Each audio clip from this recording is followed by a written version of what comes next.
gostaria que nós lêssemos os primeiros versículos do capítulo 7, versículos de 1 a 3. Alguém pode ler o 7 de 1 a 3 e daí lemos juntos o 8, que vai ser o foco dessa nossa parte agora, até o fim da noite, vai ser o capítulo 8. Então, alguém lê para a gente o 7 de 1 a 3, e nós não vamos ler todo o 7, porque o 7 tem aquela parte que você vai ler o dia que você não conseguir pegar no sono. Já leram já? Não conseguirem pegar no sono, que é o nome das pessoas lá. Mas aí o 8 nós vamos ler todinho também. Então 7 de 1 a 3 e depois o 8. Gente, nós estamos chegando numa parte da história, capítulo 8, onde os muros que estavam sendo construídos e tudo isso que a gente falou até agora no intervalo, essa batalha e ter que estar com a colher de pedreiro numa mão e a espada na outra, acabou.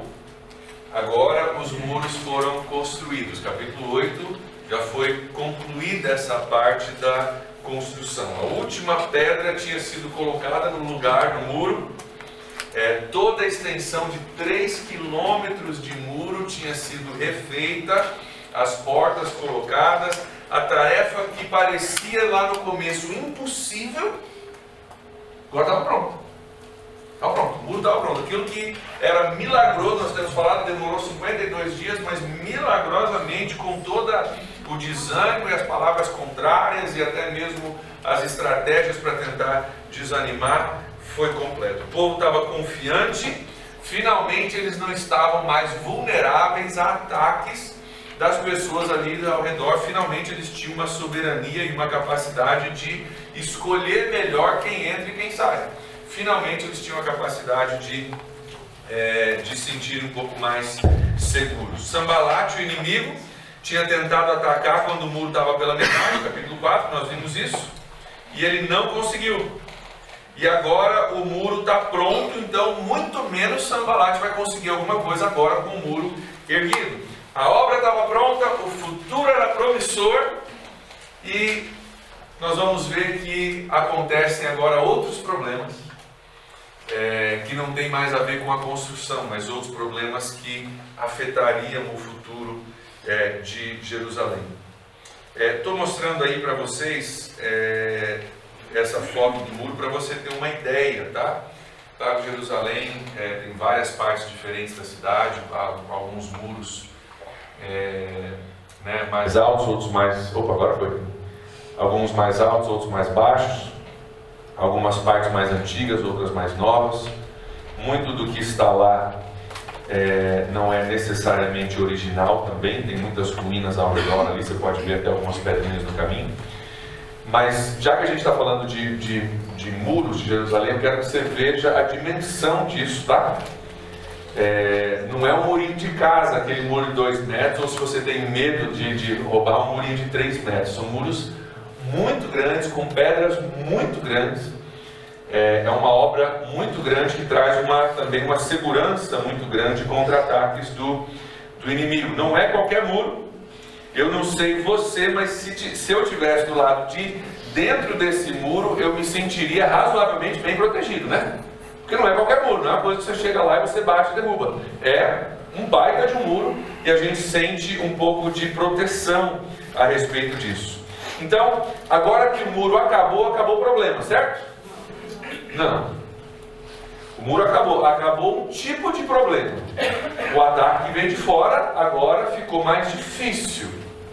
Mas nós vamos ver que ainda tem alguns problemas. O perigo de fora diminui, mas nós vamos falar agora até o fim da noite.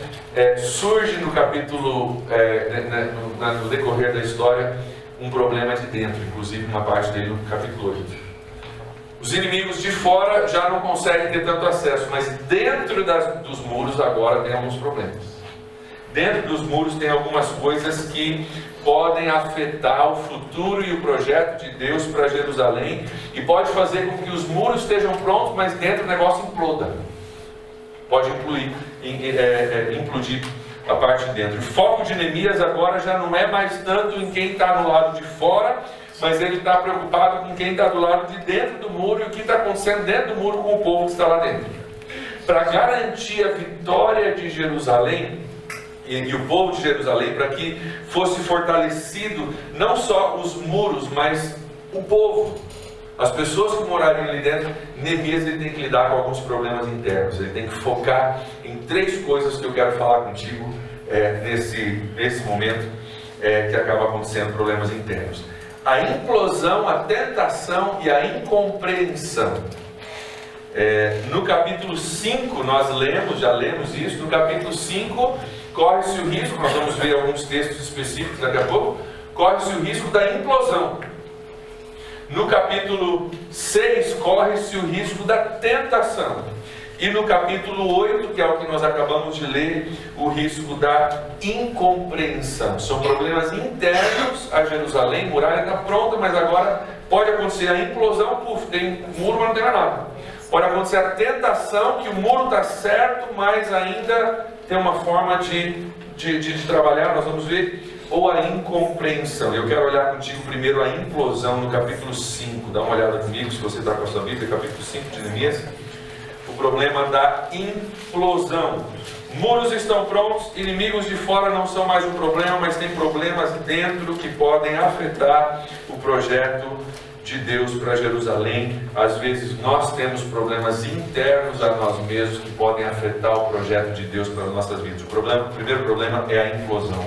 Capítulo 5, versículos de 1 a 5 diz assim: Ora, o povo, homens e mulheres, começou a reclamar muito dos seus irmãos judeus. Alguns diziam: nossos filhos e nossas filhas são numerosos, precisamos de trigo para comer e continuar vivos. Outros diziam: tivemos que penhorar as nossas terras, nossas vinhas e nossas casas para construir trigo para matar a fome. E havia ainda outros que diziam: tivemos que tomar dinheiro emprestado para pagar o imposto cobrado sobre as nossas terras e as nossas vinhas. Olha o versículo 5. Apesar de sermos do mesmo sangue dos nossos compatriotas e de nossos filhos serem tão bons quanto os deles, ainda assim temos que sujeitar nossos filhos e nossas filhas à escravidão. E de fato algumas de nossas filhas já foram entregues como escravas e não podem fazer nada, pois as nossas terras e as nossas vinhas pertencem aos outros, ou a outros. O que estava acontecendo no capítulo 5 é o seguinte: os próprios judeus estavam cobrando impostos dos seus irmãos judeus. Dentro das paredes de Jerusalém, judeus cobrando impostos e juros altíssimos sobre os seus irmãos judeus, a tal ponto que alguns desses judeus tinham que vender seus filhos como escravos para pagar a dívida. Eles eram irmãos, eram do mesmo povo, eram do mesmo sangue. E havia aqui um problema interno em Jerusalém muito grande por causa disso. Está ali, um reclamando de um jeito, outro reclamando de outro, um vendendo, outro tendo que pegar dinheiro emprestado, outro com filhos escravos, porque havia um problema interno. O povo, em vez de se ajudar, em vez de se unirem, eles estavam, na realidade, se pegando lá dentro, com cobranças injustas de impostos e tudo mais. E Neemias, na figura do Espírito Santo, ele vem e ele confronta esse erro. Falou: agora nós estamos correndo um risco interno de implodir, porque nós vamos se pegar aqui dentro e as muralhas agora não vão adiantar de muita coisa, porque vai implodir. Olha o versículo 6 em diante, o que Neemias diz: ouvi a reclamação e essas acusações e fiquei furioso, e com razão. Fiz uma avaliação de tudo e então repreendi os nobres e os oficiais, dizendo-lhe: vocês estão cobrando juros dos seus compatriotas? Por isso convoquei uma grande reunião entre eles. Olha o versículo 11 comigo. Devolvam-lhe, ele diz, devolvam-lhes imediatamente as suas terras, suas vinhas, suas oliveiras e suas casas, e também os juros que cobraram deles, a 100ª parte do dinheiro, do trigo, do vinho e do azeite. E eles responderam: nós devolveremos tudo o que você citou e não exigiremos mais nada deles. Vamos fazer o que você está pedindo. O capítulo 5, no foco, o foco de Neemias, ele percebe um problema interno que, se não confrontado, se não lidado, traria uma implosão e da mesma forma traria a destruição e a não realização do projeto de Deus para Jerusalém. O muro não era mais o problema, mas ainda estava em jogo o futuro daquele povo. Ainda estava em jogo o projeto de Deus para aquele povo. Ainda estava em jogo os sonhos de Deus, agora por problemas internos. Problemas, nesse caso, de implosão. O que é uma implosão, hein? Quando um prédio é implodido? Ele é um prédio que cai sobre si próprio. A explosão vai tudo para fora, né? Eles causam explosões nas estruturas de um prédio, mas a implosão bem feita, o prédio cai só no seu terreno, né? Não afeta nada ao redor. Não tem nada a ver com pressões externas, tem a ver com o prédio caindo sobre si próprio. É justamente isso que estava correndo o risco de acontecer aqui em Jerusalém. A divisão poderia ter acabado com Jerusalém. Jesus já nos falou no Novo Testamento, né? Um reino dividido com si próprio não prospera, né? Se nós pertencemos ao mesmo grupo de pessoas, somos todos judeus, estamos todos dentro das quatro paredes, mas eu estou brigando com ele está brigando comigo, a gente está cobrando impostos e sendo injusto um com o outro, está gerando ranço, está gerando mágoa, logo a gente se divide e logo não adianta mais ter muro, porque o problema interno já se instalou. Para nós termos vitória, da mesma forma, meus irmãos, a nossa batalha com a construção da nossa vida, não basta só lidar com os perigos que vêm de fora. Essa é a primeira fase. Tem que construir o muro, tem que deixar pronto. Mas depois disso, nós temos também que olhar e ter cuidado com os perigos que vêm de dentro. Coisas que são internas a nós, que também podem criar um problema. Existem culturas e impérios que se fortalecem militarmente, se tornam praticamente impermeáveis a inimigos de fora. Na época do Império Romano, por exemplo, o Império Romano se tornou muito forte. Militarmente era impossível um outro império trazer uma conquista militar sobre o Império Romano. Se você for estudar a história, você vai descobrir que o Império Romano começou a implodir sobre si próprio. E à medida que implodiu, se dividiu, e à medida que se dividiu, aí foi conquistado. Depois de tempo, algumas partes foram conquistadas. Trazendo para a nossa realidade hoje, nós temos hoje um império, a gente não chama de império, mas existe um império chamado Estados Unidos. Eu não sou contra os Estados Unidos, sou cidadão americano, sou casado com um americano, mas esse império está logo para implodir, porque existe uma implosão moral que já está instalada nos Estados Unidos. Hoje, qualquer país que for tentar lutar de forma bélica, militar contra os Estados Unidos, vai levar uma surra. Pode até pôr uma briga boa se for a Rússia, né, ou a União Europeia juntos, mas os Estados Unidos têm muito mais dinheiro, muito mais recursos investidos nisso. Provavelmente a queda dos Estados Unidos não vai vir de fora, as muralhas são muito fortes, mas para quem mora lá dentro a implosão já está acontecendo, e é uma questão de tempo. Eu fui pastor lá, eu sei o que eu estou falando. E às vezes a gente pensa, não, mas nosso sonho é ir para os Estados Unidos. Meu Deus, você veio dos Estados Unidos para cá, todo mundo querendo ir para lá e você veio para cá. Pois tem algumas coisas lá que a gente não experimenta aqui. Tem algumas complicações lá e algumas implosões lá, morais, que a gente não experimenta aqui. E da mesma forma, essa cidade que Neemias está reconstruindo corria o risco de estar muito forte para pressões externas, mas dentro sofrer uma implosão. E nas nossas vidas às vezes é assim. Pessoas que são fortes, com muralhas fortes, ainda podem implodir internamente. Pode ter muita coisa boa que Deus reconstruiu, mas se você não cuidar do teu coração, tuas atitudes, teus pensamentos, coisas internas, você pode também vir a implodir. Sabe qual é a principal forma de implosão para pessoas ainda hoje, pessoas de Deus ainda hoje, que nos causa implodir? A mesma coisa que quase causou a implosão de Jerusalém: a falta de perdão. Falta de perdão. Estão brigando, estão se pegando, e quase que há uma implosão interna de Jerusalém. E hoje, gente, a gente está falando de coisa de 2.500 anos atrás. Hoje não mudou muita coisa. Ainda hoje tem pessoas fortes ao redor, que se fortaleceram, que têm conhecimento, que têm teologia, têm conhecimento, tem muita coisa boa, mas às vezes por dentro a falta de perdão pode causar a implosão da nossa fé se do seu relacionamento com Deus e também do seu projeto de vida. Perdão é parte integral da nossa batalha. Perdão é parte integral do nosso sucesso em Deus. E o que Neemias mandou que eles fizessem foi isso: perdoem as dívidas dos seus irmãos, devolvam as terras, parem de cobrar juros, perdoem as dívidas dos seus irmãos, senão nós vamos implodir aqui, senão nós vamos ter problemas e o projeto não vai seguir. As palavras de Neemias nos lembram a palavra de um grande outro homem que todos nós seguimos, né? Perdoem as dívidas uns dos outros, né? Ou da oração que a gente foi ensinado: Pai, perdoa-nos as nossas dívidas, assim como nós perdoamos aqueles que nos deram. E é possível, meu irmão, minha irmã, que ao longo da sua caminhada de fé, alguns irmãos tenham uma dívida contigo.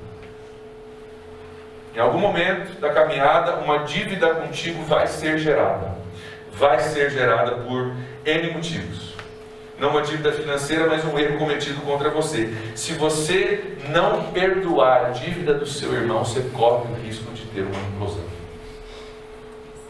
De você ter toda uma estrutura ao seu redor, mas você implodir. Você estava bem, você estava lendo a Bíblia, você estava orando, você estava numa igreja, você estava feliz, o seu emprego estava indo bem, a saúde estava boa, mas teve um problema interno que não foi lidado, um perdão que precisava ser feito, uma restituição que precisava ser feita, que não foi feito, e porque não foi feito, você implode. Nós temos que ter muito cuidado com o que vem de fora, mas principalmente também com aquilo que vem de dentro.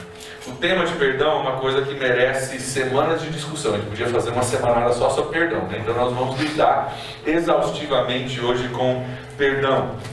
Mas eu quero que você entenda hoje que não é só o inimigo que vem de fora que pode te derrotar, mas também o que a gente permite estar dentro da gente.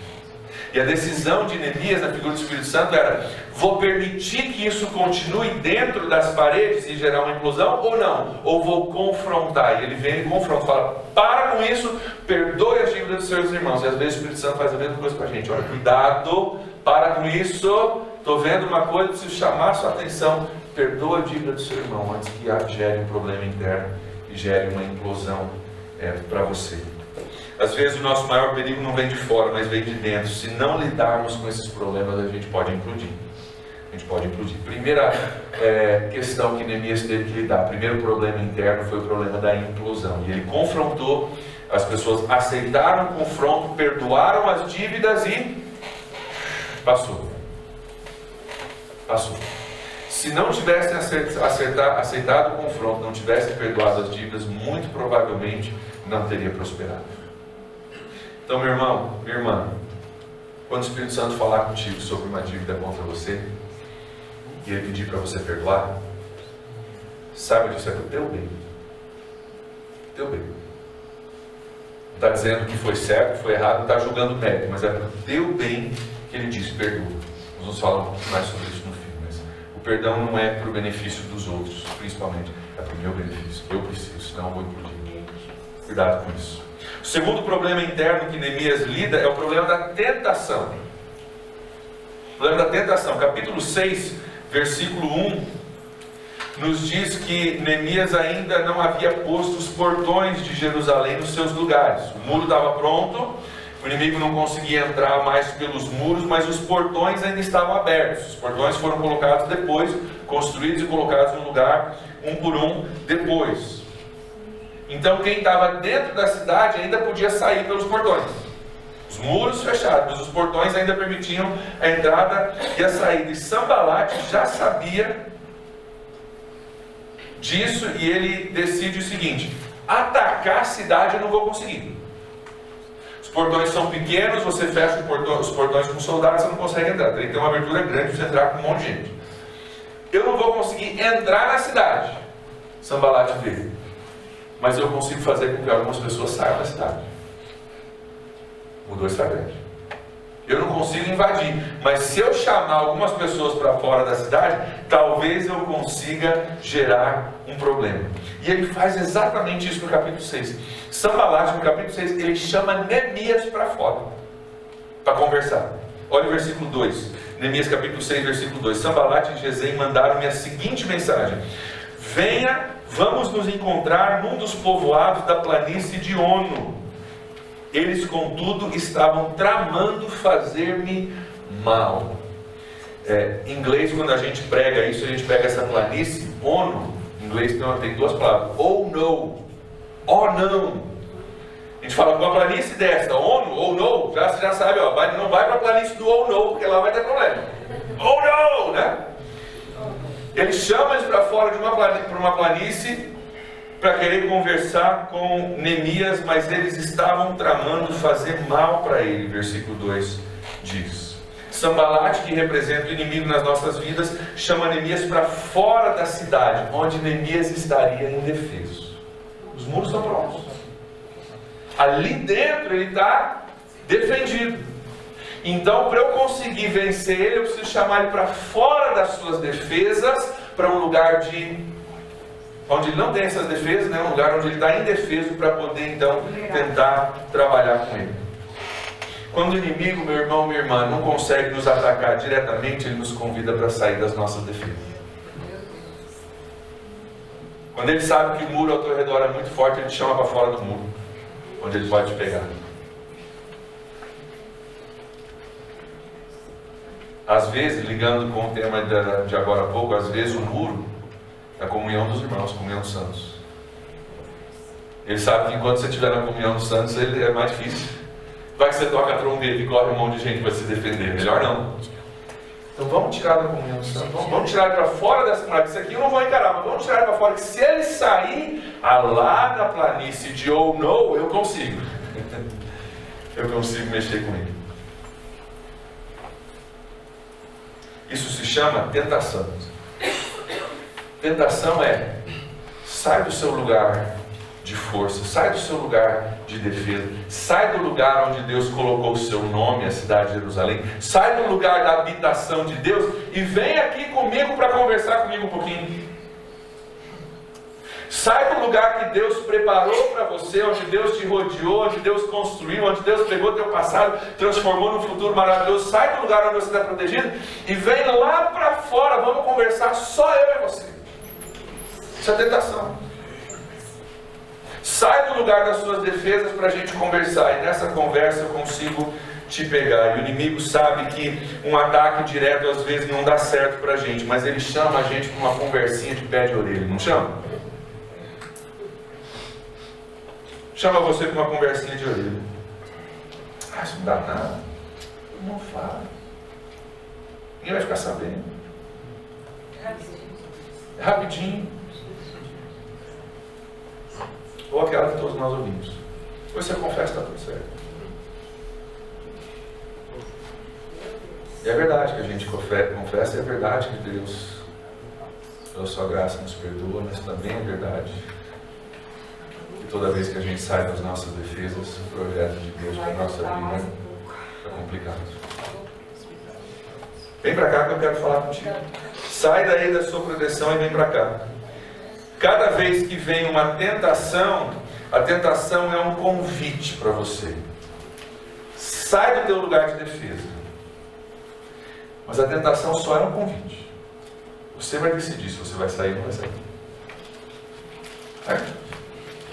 A tentação é só o convite. Você precisa decidir o que você vai fazer com essa tentação. Você vai sair ou não vai sair? Você vai para um lugar de indefesa ou você vai ficar onde você está protegido por Deus, onde Deus tem uma proteção ao seu redor? É interessante que essa planície de Ono, onde ele chama Neemias para conversar, fica a 40 quilômetros de Jerusalém. 40, não era ali do ladinho. Ou vem aqui fora um pouquinho, se afasta ali alguns passos. 40 quilômetros. Naquela época onde se andava tudo a pé, era mais de um dia de viagem. 40 quilômetros. Quando a gente diz sim à tentação, quem aqui já sabe, quando a gente diz sim à tentação, ela nos leva muito mais longe do que a gente quer ir e custa muito mais caro do que a gente quer pagar. O convite não é para sair aqui e já voltar. O convite é: vamos lá. Vamos lá conversar, vamos caminhar bem para longe, para a gente poder conversar. Meu irmão, minha irmã, toma muito cuidado com a tentação. Não é só o inimigo lá fora que pode nos derrotar. Também tem o inimigo que a gente permite dentro da gente, ou às vezes que a gente sai das nossas defesas. A gente vai lá conversar com quem a gente não deve estar conversando, quem a gente já sabe que é contra a gente, quem já tramou contra a gente, quem já atacou a gente, quem já falou mal da gente, já fez um monte de coisa, e a gente vai lá ainda para uma conversa de pé de orelha. Procurando o quê? Querendo achar o quê lá? Deixando para trás a sua muralha. O inimigo é tão esperto que ele sabe que contra isso aqui ele não luta. Então ele tira a gente para fora, e fora a gente se torna suscetível a um ataque. Cuidado com isso. Cuidado com isso. Olha o que Neemias faz, versículo 3. Neemias capítulo 6, versículo 3. Por isso enviei-lhes mensageiros com essa resposta. Cara, sublinha isso, bota isso, copia isso, bota no teu espelho, bota no teu carro, bota na tua Bíblia. Estou executando um grande projeto e não posso descer. Por que parar a obra para encontrar com vocês? Cara, que resposta maravilhosa à tentação. Ô André, vem cá, vamos conversar só eu e você lá na planície do ou não. Isso mesmo, né? Ou não. Que resposta maravilhosa. Eu estou executando uma grande obra com a ajuda do Espírito Santo na minha vida. Por que eu vou parar essa obra para ir conversar com você lá fora? Não sou maluco. Tem algo maravilhoso de Deus, tem um projeto de Deus na minha vida, tem um sonho de Deus, tem um futuro. Ele já pegou um monte de pedra de entulho do passado, já fez o muro está pronto, só falta agora as portas, nós vamos ver as portas amanhã, falta agora algumas portas. Por que eu vou sair, parar de fazer isso para ir conversar contigo? Vou não.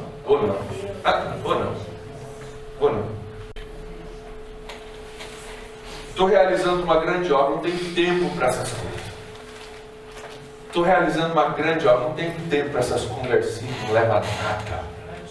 Estou realizando uma grande obra, não tenho tempo para ficar caminhando para longe, perder tempo, caminhando um dia inteiro para conversar contigo, e a volta você sabe que sempre demora mais. Para ir para a tentação é 2 toques, para voltar demora mais. Eu não tenho tempo para isso, não vou fazer isso não. Deixa eu aqui, fica você aí falando. Como é maravilhoso quando a gente chega ao entendimento frente a uma tentação, que Deus está realizando uma grande obra dentro de mim e eu não tenho tempo para perder com essas conversas. Como é maravilhoso isso! Como é maravilhoso! Meu irmão, minha irmã, você pode dizer isso também para a tentação. Nós falamos sobre isso terça-feira. Nós temos autoridade. Ele tem poder, mas nós temos autoridade. Você, em Cristo, Deus te deu a opção de dizer não. Antes você não tinha opção. Você era escravo do pecado, você não tinha opção. Ele chamava você. Hoje você não precisa mais ser escravo do pecado. Não entregue membro dos seus corpos ao pecado, mas a Deus. Vocês foram comprados, lavados. Entregue para Deus. Você pode dizer não. E quando a gente entende isso, é maravilhoso na vida de um cristão. Então a próxima vez que o inimigo vier para você, diga para ele: eu estou no meio de um projeto de construção maravilhoso de Deus. Eu não tenho tempo para essas conversinhas de pé de orelha. E fica você dentro daquela muralha. Não sai de lá não. E quando você sai de lá, você é vulnerável. Neemias, ele lida com o perigo da implosão por não perdoarem as dívidas uns dos outros. E ele fica firme frente à tentação para não tirar dali uma pessoa e não se tornar vulnerável, mas não para por ali. Ele tem que lidar com uma terceira situação que eu quero olhar contigo agora, que é a incompreensão. A tentação, a implosão e a incompreensão. No capítulo 7, muitos outros judeus voltam para Jerusalém. No capítulo 7, outros judeus voltam para Jerusalém começam a ocupar e repovoar a cidade. A cidade estava sendo fortificada, o pessoal ouviu falar, show legal, estão reconstruindo, está ficando um lugar seguro, dá para criar família ali dentro, vamos repovoar a cidade. E eles voltam para lá, o muro estava pronto, as portas não estavam no lugar. Aliás, as portas nessa altura já estavam no lugar, capítulo 7. Estava tudo no lugar, tudo reconstruído, tudo seguro, sendo repovoado, mas faltava uma coisa ainda para o povo. Já lidamos com perdão, já não fomos para fora da cidade, agora os portões estão fechados, a gente controla quem entra e quem sai, estamos seguros, nos perdoamos, estamos unidos, mas agora corre um grande risco, que é o risco da incompreensão, a falta de entendimento de quem eles eram como povo. Esse povo que se uniu em volta de uma cidade agora fortificada, não sabia quem eles eram, não conheciam a sua história. Você já sabe isso é sociologia. Se você não conhece a tua história, você se torna muito mais suscetível a cair em erros e em se dividir. E o capítulo 8 relata uma cena incrível na história, incrível, e parece só uma coisa que eles fizeram, tipo, vamos ler a Bíblia. Não, faz parte integral do sucesso do povo. Eles pegam a palavra de Deus e fazem uma leitura pública, montaram um palco para fazer uma leitura pública e passam o dia inteiro lendo a palavra de Deus. Olha o versículo 1, comigo quero reler alguns versículos que a gente leu. Capítulo 8, versículo 1. Todo o povo juntou-se como se fosse um só homem na praça, em frente à porta das águas, e pediram ao escriba Esdras que trouxesse o livro da lei de Moisés que o Senhor dera a Israel. Versículo 2. Assim, no primeiro dia do 7º mês, o sacerdote Esdras trouxe a lei diante da assembleia, que era constituída de homens e mulheres e todos os que podiam entender. Ele a leu em alta voz, desde o raiar da manhã até o meio-dia, de frente à praça, em frente à porta das águas, na presença dos homens, mulheres e outros que podiam entender. E todo o povo ouviu com atenção a leitura da lei. Estamos seguros dos inimigos de fora, nos perdoamos por dentro, não somos bobos de sair daqui de dentro, mas nós não sabemos quem nós somos. Então chamam o historiador, o escriba que sabia da história. Eu vou contar para vocês a sua história, para que vocês se entendam melhor, entendam quem são e possam ser fortes. O versículo, aliás, diz ali que Esdras é quem lê, é o Esdras do seu livro Esdras na sua Bíblia, tá? Um profeta, um historiador, era conterrâneo de Neemias, e é ele que lê a palavra para o povo em voz alta, desde o raiar da manhã até o meio-dia, para que o povo possa ouvir. Versículo 9, segunda parte do versículo 9, diz uma coisa bem interessante. O povo estava chorando enquanto ouviam as palavras da lei.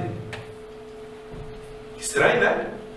A cidade está construída, os muros estão prontos, a gente se perdoou, está tudo bem, agora nós vamos se reunir para fazer a leitura da Bíblia, tem gente chorando. Aí, o que está acontecendo aqui? Sabe por que eles estão chorando? Eles não faziam ideia de que lá no começo eles já eram um projeto de Deus. Não sabiam quem era Abraão, não sabiam quem era Moisés, não sabiam que Deus tinha resgatado eles do Egito, não sabiam que eles tinham cruzado o Mar Vermelho, não sabia da promessa, não sabia do filho que na última hora Deus proveu, não sabia de nada disso, não sabia de uma aliança que havia feito de amor por toda a eternidade, não sabiam de nada disso. E agora estão se reunindo, se alegrando pela cidade, estão felizes com isso. Eles começam a chorar porque eles começaram a entender, cara, nós somos parte de uma coisa muito maior. Nós somos parte de um projeto muito maior, a gente não fazia ideia. Não é que Deus está conosco agora, Deus sempre esteve conosco. E hoje é só mais um passo de um projeto grandioso de Deus e a gente não sabia disso. E isso sim é motivo para chorar. Para chorar. Eles choram diante da leitura do povo, da leitura da palavra de Deus, porque eles descobrem que eles são projeto de Deus, eles são povo escolhido de Deus. Tinha uma trilha de milagres já atrás deles. Antes desse muro ser construído, já tinha uma trilha de milagres. E Deus já tinha se mostrado fiel e verdadeiro para com eles. Começa a ler sobre Abraão, começa a falar sobre o povo escolhido de Deus, que Deus fez no deserto, libertando os ancestrais do faraó. Deus destituiu os povos de Canaã e os deu a terra prometida. Eles faziam parte de uma coisa muito grande e eles não sabiam. Esse povo já estava tão afastado das coisas de Deus por causa do cativeiro na Babilônia, por causa de tudo aquilo que faziam naquela época, né, de separar o povo, botar um em cada canto e fazer com que eles perdessem a sua identidade. Era uma estratégia militar para te separar, né, e fazer com que você perca a sua identidade. Eles nem liam mais a palavra de Deus, não se identificavam mais como o povo da palavra, o povo do Antigo Testamento, o povo da promessa. Eles tinham perdido essa identidade. E, queridos, quando eu e você não lemos mais a palavra de Deus, nós corremos o risco da incompreensão. Eu e você. Verdade? Nós corremos o risco da incompreensão. A gente se torna suscetível a ataques, a tentações, a problemas na nossa construção, porque a gente esquece que desde lá do começo nós somos um projeto de Deus. Nós fomos formados no ventre da nossa mãe. Que os cabelos da sua cabeça estão contados. Eu busco facilitar o trabalho de Deus. Eu amo Jesus, nós dois, né? A gente ama Jesus, a gente facilita o trabalho dele. Por isso que Deus gosta da gente, isso mesmo. Gente, quando nós não lemos a palavra de Deus, a gente corre o risco de incompreensão. Lembra que a gente falou, acho que foi terça-feira ou segunda, as disciplinas espirituais não são porque você tem que fazer. A Bíblia não foi escrita para te dar uma obrigação de ler a Bíblia. A Bíblia foi escrita para você conhecer a Deus e para você conhecer a si mesmo. Eu não leio a Bíblia porque eu preciso, porque eu sou pastor. O pastor tem que ler, porque como é que vai cobrar dos irmãos se o pastor não lê? Não. Eu leio a Bíblia porque eu preciso conhecer esse Deus a quem eu sirvo. E eu preciso ser lembrado de que o meu Deus é um Deus grande e temível. Na nossa igreja nós temos alguns valores. Estava falando com a Lidiane sobre esses valores. Um dos valores é fé. Temos 7 palavras. Excelência, fé, generosidade, inclusão, várias palavras. E debaixo de cada palavra nós temos uma curta frase que descreve o nosso entendimento sobre aquilo. Um deles é fé. A gente diz assim: nós sonhamos grande, oramos grande, porque entendemos que fazemos parte de um projeto sobrenatural de Deus. Então não me venha com o pastor, não, vamos fazer um puxadinho aqui que está faltando um espaço, vamos pôr umas telinhas ali, fazer um puxadinho com uns negócios. Não. Nós fazemos parte de um projeto sobrenatural de Deus. Nós servimos um Deus sobrenatural. Então nós vamos fazer, nós vamos orar, nós vamos buscar, nós vamos enfiar a mão no bolso, nós vamos crer, nós vamos trabalhar em fé, porque nós fazemos parte de um grande projeto de Deus. E não me venha com puxadinho, porque a gente não faz puxadinho, não. Eu não sirvo um Deus de puxadinho. Se você tiver fé para um puxadinho, você constrói um puxadinho. Se tiver fé numa coisa que glorifica a Deus, você vai glorificar a Deus. Estou falando de ostentação, estou falando de...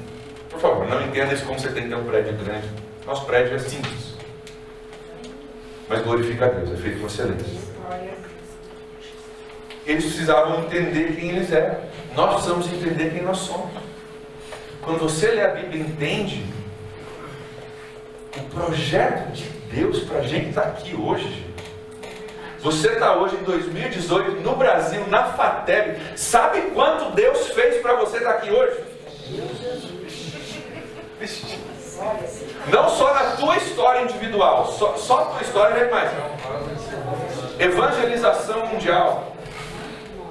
A vinda de Cristo em um momento onde o Império Romano proporcionou estradas e um monte de coisa. Reforma protestante no momento em que podia se imprimir e espalhar livros rapidamente para o povo poder ler a palavra de Deus. Você entende o quanto Deus fez para a gente chegar até aqui? E o quanto poderia ter dado errado nesse processo, mas no tempo certo Deus enviou o seu Filho. No tempo certo os reformadores tiveram uma ideia e ao mesmo tempo foi inventado um negócio que consegue imprimir, então ele começa a colocar na linguagem do povo e a gente começa a ter algumas mudanças e reformas e homens e mulheres se levantam, estudam teologia, estudam grego, estudam hebraico, a gente tem um monte de tradução na Bíblia. No teu celular você pode ter a tradução que você quiser.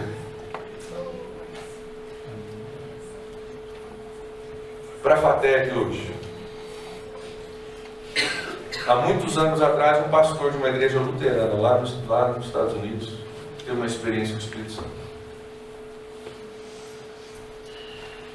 O Espírito Santo deu a ele uma visão de mandar 100 missionários ao redor do mundo. Vendeu tudo que tinha. Ele mais 5 famílias. Moraram juntos numa casa para mandar missionário. E mandaram. E alguns desses missionários vieram aqui construir esse prédio. Trabalharam com mães solteiras, trabalharam com um monte de coisa. E hoje está aqui a família. Treinando pessoas. Ajudando a fortalecer o reino. Ajudando a fortalecer você. Tudo faz parte do projeto de Deus. E às vezes, porque a gente não entende, a gente fala, tentação vem, a gente fala, vamos lá no Ono, vamos lá conversar no Ono. Não. Lá no começo, Deus me formou no ventre da minha mãe. Deus me colocou num país onde é permitido o culto. Deus me colocou numa cidade onde eu tenho oportunidade de estar em comunhão. Deus colocou um monte de igrejas boas em Curitiba para eu pertencer ao corpo. Deus está me dando entendimento bíblico e teológico para que eu possa investir na vida de pessoas. Tem todo um projeto acontecendo e a nossa incompreensão disso pode nos custar caro. Pode estar com o muro fortalecido e mesmo assim a gente implode porque a gente não entende quem a gente é. Tome muito cuidado. Muito cuidado com isso. É um risco muito grande que a gente corre. De não entender que nós somos parte de um projeto muito grande de Deus. Gente, vamos lembrar, um dia tudo isso aqui vai acabar. E só vai restar uma coisa. O nosso relacionamento um com o outro. E o nosso relacionamento com Deus. O carro que eu dirijo, onde que eu pastoreei, quanta gente é na minha igreja, quanto que eu ganhei, deixei de ganhar, a doença, a unha encravada, a dor de garganta, isso aqui. Mas vai passar. Até mesmo aquele diploma na minha parede, na tua parede, também vai passar. Por isso estude sim. Mas estude para conhecer mais esse Deus que você chama. Eu estudava, tinha um debate, não vou entrar muito nele porque não é o caso. Debate, será que é Isaías mesmo que escreveu Isaías, né? Ou tinha 2 Isaías, ou algumas teorias tinha 5 Isaías que escreveram. Não estou dizendo que a pergunta não é válida. Estude, chegue às suas conclusões. Eu sou clássico quanto a isso, acho que Isaías escreveu Isaías e o que foi profetizado foi a revelação de Deus, porque profecia acontece. Mas os críticos literários, 19, muito mais séculos, né? 3.000, 4.000 anos depois, leem um negócio e falam, não poderia ser, e decide que não é, né? 4.000 anos depois, tudo bem. Sabe o que é mais importante do que a sua resposta, assim, que foi 1 Isaías, ou 2 Isaías, ou 5 Isaías que escreveram? A parte mais importante é, você teve um encontro com Deus lendo Isaías ou não teve? Teve 5 Isaías e foi assim, e você leu o negócio todo, estudou o negócio todo, criticou o negócio todo e não encontrou Deus na palavra. O que adiantou? Então estude, chegue às suas conclusões, decida quantos autores tenha, mas leia Isaías. Pelas nossas transgressões, né? Pelas suas pisaduras nós fomos sarados. Tenha um encontro com Deus em Isaías. Saiba quem você é, saiba quem é esse Deus, saiba que você é projeto de Deus, saiba que você é sal da terra e luz do mundo. Nós somos o plano A de Deus, o plano A de Deus, e não tem plano B. É nós que temos que ir por todo mundo pregando o Evangelho a toda criatura, batizando em nome do Pai, do Filho e do Espírito Santo, ensinando tudo aquilo que nós somos ensinados. É a igreja que ainda é a esperança do mundo. Nós somos o plano A e não tem plano B. Por isso essa história de construir parede não é brincadeira. É coisa séria. Nós somos parte do plano de Deus. Nós somos sim, geração eleita sacerdócio real. Somos sim. E por isso eu não vou lá conversar lá na planície com Sambalate, não. Tem tempo para isso não. Geração eleita, sal da terra, luz do mundo. É a gente que traz luz nas trevas, é a gente que traz preservação no meio de uma terra que está se decompondo, assim como o sal preserva a carne. Nós somos mais do que vencedores em Cristo Jesus, Paulo diz. Passamos dificuldade, passamos naufragado, com frio, com fome, levamos pancada, mas em meio a tudo isso nós somos mais do que vencedores. Nós precisamos saber quem nós somos, senão a gente desfalece, senão a gente implode, senão a gente constrói uma coisa maravilhosa com a ajuda do Espírito Santo, daí porque a gente perde contato com a nossa identidade, a gente se vende por sopa de lentilha. Muito crente se vendendo por sopa de lentilha hoje. Deus nos ajude a não sermos esse tipo de povo. Me ajuda, Deus. A não somente ensinar isso, mas a viver isso. Porque eu corro risco de me vender por sopa de lentilha. Trocar minha primogenitura, Deus. Pelo projeto que o Senhor tem para a minha vida. Ajuda-nos, Deus. Tem misericórdia de nós. Fortalece-nos, Deus. Ajuda esse texto, Deus, entrar no nosso coração, não somente na nossa mente.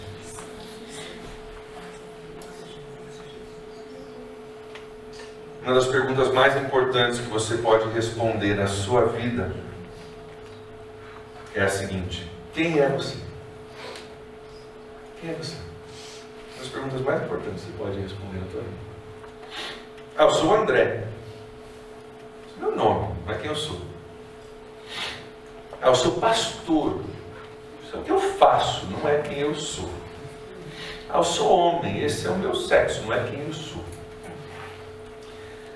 Sou alto, charmoso e bonitão, isso é só a minha aparência, mas não é quem eu sou. Humilde. Mas quem é você? Muitas vezes a gente define com isso: eu sou homem, sou pastor, sou André, sou um monte de coisas que não nos definem de verdade, nos descrevem, mas não nos definem. E a sua resposta a essa pergunta, quem é você, vai definir muita coisa para você nessa batalha. Vai definir muitas ações e reações em meio às batalhas. Para nós que temos Cristo no nosso coração, a resposta a essa pergunta é: eu sou filho de Deus, comprado e lavado pelo sangue de Jesus, passando por essa terra a caminho do céu. Essa é a resposta. Sou estrangeiro, porque isso aqui não é a casa não. Não vou me prender muito às coisas aqui não, porque eu estou só de passagem. Estou só de passagem. Quando nós entendemos isso, a gente vive de forma diferente. Não vive? A gente vive de forma diferente. Quando a gente entende o nosso passado, tudo que Deus tem feito, o projeto de Deus, que nós fomos comprados pelo sangue de Jesus, somos filhos de Deus, somos herdeiros, co-herdeiros com Cristo, estamos só de passagem. Um dia tudo isso aqui vai acabar, só vai sobrar nosso relacionamento um com os outros, relacionamento com Deus e as pessoas que a gente vai trazer junto com a gente. A gente vive de forma diferente. A gente vive de forma diferente. E fica um pouco mais fácil fazer o que eu falei na última sessão. Perdoar um pouquinho. Tolerar alguns irmãos para a gente estar em comunhão, porque a gente entende, cara, o projeto é muito maior do que eu, muito maior do que aquele meu irmão falou, aquela minha irmã falou, muito maior do que o pastor falou, eu não concordei, muito maior daquele jeito que lidaram comigo que não foi certo, muito maior do que... Então vamos erguer os nossos olhos, vamos entender que o projeto de Deus é muito maior, vamos crescer, passar por cima de algumas dessas coisas, para a gente não boicotar aquilo que Deus tem para a gente. Cuidado com a incompreensão, que pode fazer com que você não viva de acordo com tudo que Deus tem para você. Olha só o versículo 14 comigo, ainda do capítulo 6. Versículo 14. Descobriram... 6 não, é 8, né? Perdão. Capítulo 8, versículo 14. Eu vi vocês virando as páginas aí, já sabia que tinha errado. Capítulo 8, fala da leitura da lei, versículo 14. Olha que loucura. Descobriram na lei que o Senhor tinha ordenado por meio de Moisés que os israelitas deveriam morar em tendas durante a festa do 7º mês. Estão se referindo aqui a uma das festas mais tradicionais dos judeus, a festa dos tabernáculos, né? Eles celebravam todos os anos, é ligado com a festa da Páscoa. E o versículo diz que eles descobriram que o Senhor tinha ordenado, nem sabiam mais da festa, porque eles não sabiam mais do que a festa celebrava. Não lembravam mais que tinham sido uma vez tirados do Egito, não lembravam mais tudo aquilo, não sabia da festa porque não entendia a história, não sabiam nem quem eram mais. Seria como se nós hoje tivéssemos aqui e parte da grade curricular da FATEB fosse História do Brasil. A gente estivesse lendo lá, eu estou ensinando aqui para vocês, cara, você sabia que dia 7 de setembro de 1822 nós proclamamos independência de Portugal? Eu não sabia. E você não soubesse disso. A gente não lembrava nem da nossa história. É mais ou menos, você não lembra nem da tua história mais. Você não sabe nem quem você é. Você não sabe nem que você é independente, porque você não lembra que um dia você declarou independente. É mais ou menos isso que está acontecendo com eles aqui. E a incompreensão é um perigo na nossa batalha espiritual, na batalha pela construção de Deus nas nossas vidas, porque nós achamos às vezes que nós somos só mais uma pessoa. Sou só mais um ser humano nessa terra, sou só mais um número nessa cidade tão grande de Curitiba como qualquer outra. A gente esquece que fazemos parte de um plano, de um projeto de Deus, que nós pertencemos a Deus. E o legal dessa história é que quando eles redescobrem essas festas, eles leem lá e descobrem que Deus tinha ordenado isso, eles correm com os preparativos. Olha o versículo 16. Versículo 16. Então o povo saiu e trouxe os ramos. E eles mesmos construíram tendas nos seus terraços, nos seus pátios, nos pátios do templo de Deus, na praça junto à porta das águas, lá onde eles leram a Bíblia, e na que fica junto à porta de Efraim.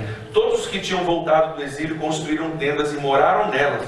Desde os dias de Josué, filho de Num, até aquele dia, os israelitas não tinham celebrado a festa dessa maneira. E daí circule na sua Bíblia ali: e grande foi a alegria deles.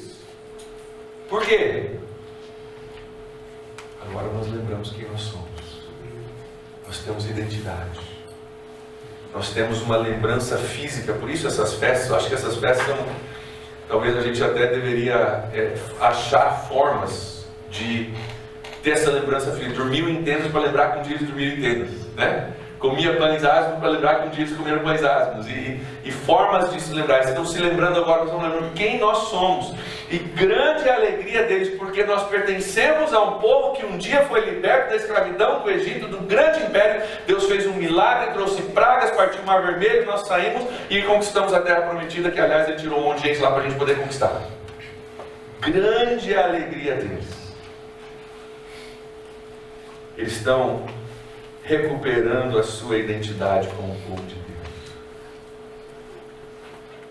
Quando foi a última vez que você se alegrou pela sua identidade de Jesus? Dizer, glória a Deus, faço parte do projeto de Deus, faço parte de um povo escolhido de Deus, sacerdócio santo. Deu um bafafá lá em Jerusalém quando começaram a pregar com os gentios do qual eu sou.